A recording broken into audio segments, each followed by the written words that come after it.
Daily. Taste the Daily. దారుస్సలాం సాక్షిగా కాంగ్రెస్ ప్రభుత్వం GHMC డివిజన్ల విభజన చేసింది అంటూ సంచలన కామెంట్స్ చేశారు కేంద్ర మంత్రి కిషన్ రెడ్డి.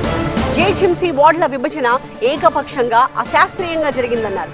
దగ్గరలో ఉన్న ప్రాంతాల సమస్యల్ని తీర్చలేని ప్రభుత్వం సుదూర ప్రాంతాలపై ఎలా దృష్టి పెడుతుందో చెప్పాలి అన్నారు. డివిజన్ల డీలిమిటేషన్ పై ప్రభుత్వం పునరాలోచన చేయాలన్నారు కిషన్ రెడ్డి. ఏకపక్షంగా ప్రభుత్వము జీహెచ్ఎంసీ పరిధి పెంచింది. నెంబర్ 1. నెంబర్ 2, 100 సీట్లను 300 సీట్లు ఏదైతే వార్డ్స్గా విభజించిందో అది కూడా పూర్తిగా అశాస్త్రీయంగా ఉంది.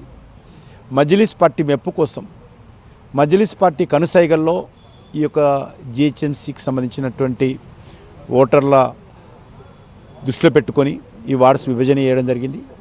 ఎక్కువ సీట్లలో మజ్లిస్ పార్టీ లబ్ధి పొందాలి, మజ్లిస్ పార్టీ అభ్యర్థులు గెలవాలి, మజ్లిస్ పార్టీ లాభం చేకూరాలనేటువంటి దృక్పథంతో ఈ యొక్క జీహెచ్ఎంసీ వార్డ్స్లో విభజన, కార్పొరేట్ వార్డ్స్లో విభజన జరిగింది.